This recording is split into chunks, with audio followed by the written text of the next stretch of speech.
करते हुए आज देखिए आपसे जिनका इंतजार कर रहे थे हम सबके लिए हमारे बीच है जो तालियां जोरदार उनके विचार सबकी तरफ से वीडियो के स्वागत में आज मैम की जगह पड़ी है बहुत बड़ी बात है हम सबके लिए और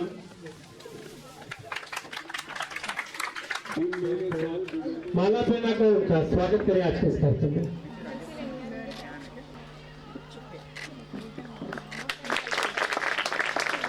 मैं बच्चों में यहाँ से चाहूँगा कि आप माला पहनाकर मैम का स्वागत करें। मैं अनुरोध करूँगा रवि सिंह जी से कि हाथ में रवि को देखते हैं हमें और बुक देकर स्वागत करें। अनुरोध करूँगा रुकुप्रिया सिंह जी से कि मैम को शॉल देकर उनका स्वागत करें, सम्मान करें आज के से। मैं पापा जी से चाहूँगा कि आप मैम को स्मृति चिन्ह दें आज के इस कार्यक्रम।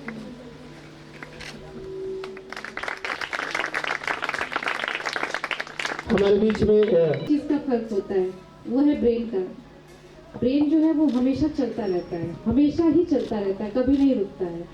लेकिन कभी कभी ऐसी स्थिति आती है कि कभी कभी वो रुक जाता है, जब हम कोई एग्जाम देने जाएं और बुक के बारे में पढ़े ना हो। तो इस समय मेरी स्थिति वही है कि हमारा ब्रेन एकदम रुक गया है, क्योंकि उस शख्सियत के बगल में बैठे हैं जो एक बुक नहीं पूरी की पूरी लाइब्रेरी है। हमने कुछ किताबें पढ़ी हैं, कुछ कवर पेज देखे हैं, कुछ लम्हे जिए हैं, लेकिन पूरी लाइब्रेरी तो नहीं आती है। तो मैम जब इससे भी निकलने की तरीके होते हैं। अगर फिल्म के बारे में नहीं पता है तो डायरेक्टर के बारे में बोलिए, किताब नहीं पता है तो राइटर के बारे में बोलिए, तो मैम के बारे में नहीं पता है तो उनकी शख्सियत, उनकी पर्सनालिटी के लिए बोलिए। तो मैम को मैं जब भी देखती हूँ तो एक पॉजिटिव एनर्जी फील होती है। इनकी आंखों में एक क्लिक है, एक स्पार्कल है, वो सितारा दिखता है जो हर जगह नई नई चीजें ढूंढता रहता है। और आजमी साहब ने लिखा है एक चीज कि बड़ी जुफ्तजू है कि देखते हैं खूब की खूबियत कहाँ है, अब जाके देखें कि तेरी ये नजर ठहरती कहाँ है। तो इनकी एक हमारी जो सोसाइटी है उसमें एक मिडिल क्लास में अगर आपको खाने के लिए खाना, रहने के लिए छत और कपड़े मिल जाए, थोड़ा घूमने के लिए भी पैसे हो जाए, तो वो अपने आप को सक्सेसफुल समझने लगती है। और जब वो सक्सेसफुल मान लेती है तो वो ग्रोथ वहीं पे रुक जाती है। लेकिन मैम को मैं जब छोटी थी, मैं अभी फूलपुर की ही हूँ, ये मेजवा की है, जस्ट बगल में ही है, तो जब इनकी गाड़ियाँ गुजरती थी तो हम लोग दूर से देखते थे।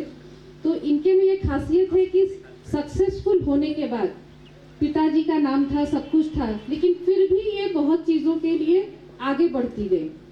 अलग अलग दायरे, अलग अलग तरीकों से, अलग अलग नज़रों से, अलग अलग जज्बों से ये आगे बढ़े। तो इनकी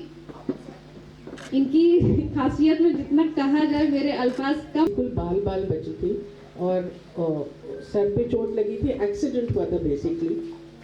तो उस एक्सीडेंट के बाद ये पता चला कि चलिए इनके यहाँ ब्रेन तो है, तो तब जाके तो पता चला कि मेरे में ब्रेन है कि नहीं। तो आपने इतने सारे शब्द जो मेरे लिए कही, मैं उसको बिल्कुल भी डिजर्व नहीं करती हूँ, लेकिन thank you very much, I appreciate. Ma'am के बारे में जितना कुछ कहा जाए, हम लोगों ने भी से जो हाफ लेवल से जुड़े हुए हैं, मैं 5 थे यहाँ central public school, Sunbeam school, private secretary and inter college, Sai international और लाइफ एंड एजुकेशनल इंस्टीट्यूट के बच्चे आपसे मिलने, आपसे बात करने को उतावले थे।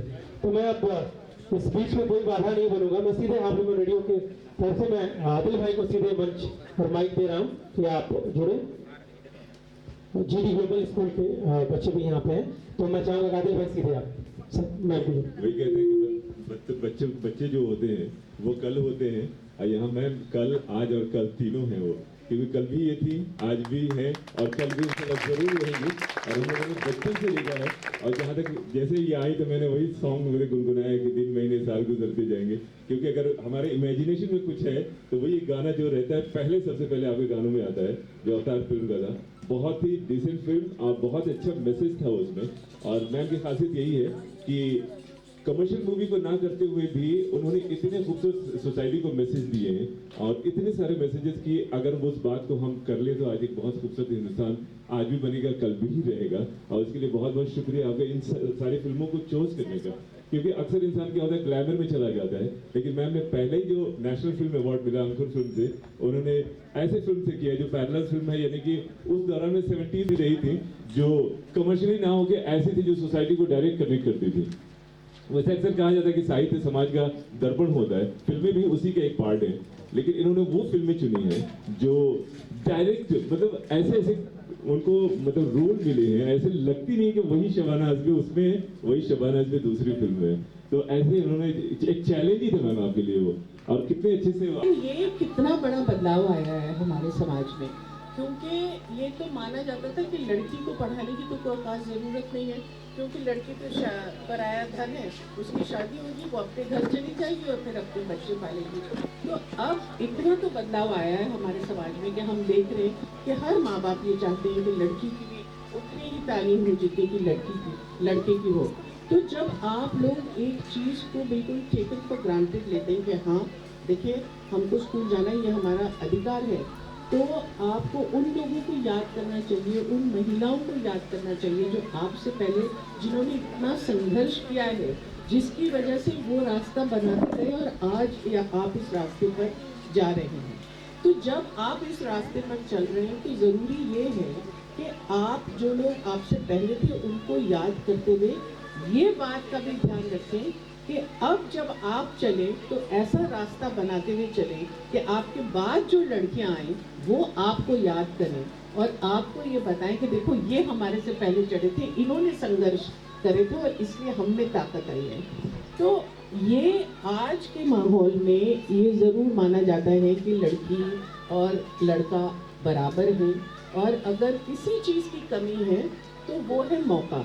अगर उनको मौका मिल जाता है, अगर अपॉर्चुनिटी मिल जाती है, तो लड़कियां लड़कों से कंधे मिलाकर चल सकते हैं और आगे भी चल सकते हैं। ये जानते हैं कि आप कैफी आजमी साहब जो मेरे वालिद हैं, उन्होंने 1940 में एक नज़्म कही थी। ऐसे ज़माने में जब ये माना जाता था कि लड़की का सिर्फ ये काम है कि वो घर में रसोई देखे और बच्चों को पाले और मर्द जाके आगे संघर्ष करे। तो 1942 में कैदी साहब ने एक नज़्म लिखी थी जिसका उन्वान था औरत, जिसमें उन्होंने कहा था उठ मेरी जान मेरे साथ ही चलना है तुझे।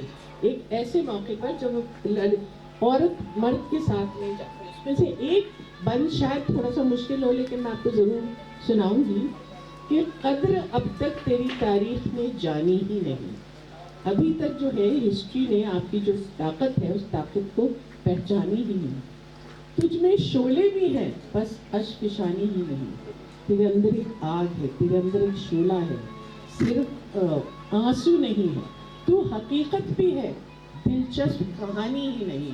तेरी हस्ती भी है एक चीज़, जवानी ही नहीं। अपनी तारीख का उन्वान बदलना है तुझे, उठ मेरी जान मेरे साथ ही चलना है तुझे।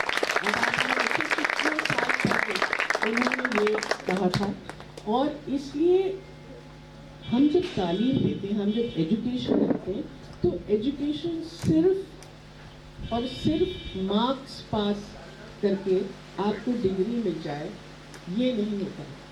एजुकेशन, शिक्षा एक ऐसी चीज़ होती है कि आपका जो दिमाग है, आपके जहन जो है, उसके लिए एक चाबी है।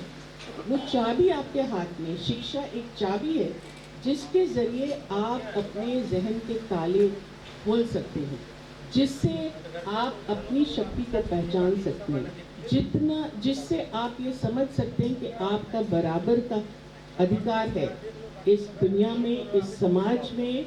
किसी तरह से आप कमतर नहीं हैं, और उसके लिए ये ज़रूरी है कि अपनी सोच को इस तरह से बढ़ाएं कि जो हमारी तालीम है, जो हमारा इल्म है, जो हमारा एजुकेशन है, वो सिर्फ लट्टू तोते की तरह हम उसको कर लें, वो एग्ज़ाम में पास हो जाए, ऐसा नहीं होना चाहिए। ओवरऑल पर्सनालिटी डेवलपमेंट में ये ज़रूरी है कि आप सिर्फ अपनी पढ़ाई नहीं करें, उसके साथ आप स्पोर्ट्स को जोड़ें, उसके साथ आप जो है एक्टिंग को जोड़ें, उसके साथ आप परफॉर्मिंग आर्ट्स को जोड़ें, लाइफ स्किल्स डेवलप करें। ये सब जब आप करते हैं, और जब इसमें अगर आपको स्कूल की तरफ से मिलता है तो बहुत अच्छा है, लेकिन अगर स्कूल की तरफ से नहीं मिलता है तो फिर आप अपना ग्रुप बनाइए। मैं आपको बताऊं कि मैं सेंट जेवियर्स कॉलेज, जो कि इतना बड़ा कॉलेज था, उसको तब बम्बई कहते थे, उसमें तो वो हिंदुस्तान का एक सबसे बेहतरीन कॉलेज माना जाता था, सेंट जेवियर्स। लेकिन उसमें सिर्फ और सिर्फ अंग्रेजी के ड्रामे पढ़ाए जाते थे। तो फारूक शेख मेरे एक एक्टर साथी थे, जो कि मुझसे 2 साल पहले रखे। तो हमने अपने पैसे जमा करके वो नाट्य मंच बनाया। उस नाट्य मंच से हमने फिर दूसरे कॉलेजेस में हिस्सा लिया, उसमें हमको अव्वल नंबर मिले। तब जाके मुझ में ये यकीन आया कि देखो मैं एक्टिंग कर सकती हूँ। अगर मैंने ऐसा नहीं किया होता, तो अगर मैंने वो हिंदी नाट्य मंच बनाया ही नहीं होता, तो मैं किसी और लाइन में चली जाती। तो मैं ये नहीं कह रही कि आप सबके सबसे एक्टिंग करें, लेकिन किसी न किसी चीज़ में तो आपको रुझान है ना, जो सिर्फ अपने पढ़ाई में नहीं है, उसको आगे बढ़ाओ, उसमें साथ जुड़ो, बुक लाइब्रेरी बनाओ अपनी तरह से। अब जो 5 स्कूल के बच्चे हैं, अब ये सिर्फ एक ही मौका नहीं है, ये मौका आपको मिल गया है कि आप एक दूसरे से दोस्ती करें और एक दूसरे के नंबर्स लें, एक दूसरे का कांटेक्ट बनाएं, ताकि फिर आप अपने बीच किस तरह से कंपटीशन कर सकते हैं, किस तरह से आप आगे बढ़ सकते हैं, इस तरह का काम करें। ये मेरी ख्वाहिश है कि आप इसको सुनेंगे, लेकिन इससे बेहतर कि मैं आपसे बात करती रहूं, मैं चाहूंगी कि आप में से कुछ लड़कियां मुझसे कुछ सवाल करें, लड़के भी, सिर्फ लड़कियां नहीं। What was your key to success? What inspired you the most when you decided to come in the field of movie and acting? What inspires you? ठीक है, तो हुआ ऐसा था कि जब मैं स्कूल में मैंने काम करना शुरू किया, क्योंकि मम्मी मेरी थिएटर में काम करती, तो थिएटर का भी हमारे घर में एक तो थिएटर का बहुत प्रभाव था। फिर कैफी साहब जो मेरे वालिद हैं, वो कम्युनिस्ट पार्टी के मेंबर थे, वो मजदूरों के साथ काम करते थे। उन्होंने हमेशा, मेरे माँ बाप ने मुझे ये बताया था कि कला को जो है एक सामाजिक हथियार की तरह इस्तेमाल करना चाहिए, जिसमें आप समाज को बदल सकते हैं। इतनी ताकत है कला में। जब मैंने कॉलेज में काम करना शुरू किया और फिर मुझे बहुत सारे फर्स्ट क्लास उसके नतीजे मिलते रहे, तो एक दिन मैं अपने पिताजी के पास गई और मैंने कहा कि मैं एक्टिंग करना चाहती हूँ कि आप मुझे साथ देंगे। तो उन्होंने कहा, बेटे आप जो भी अपने लिए चुनोगे मैं उसमें आपका साथ दूंगा। अगर कल को आप ये तय करते हैं कि मैं मोची बनना चाहती हूँ, तो उसमें भी मैं आपको साथ दूंगा, बशर्त है कि आप अपने आप से कहेंगी कि मैं दुनिया की सबसे बेहतरीन मोची बनने की कोशिश करूँगी। क्योंकि काम कोई छोटा या बड़ा नहीं होता है, उसको आप किस शिद्दत से करते हैं, आप किस लगन से करते हैं, किस सिंसेरिटी से करते हैं, वो आपको आगे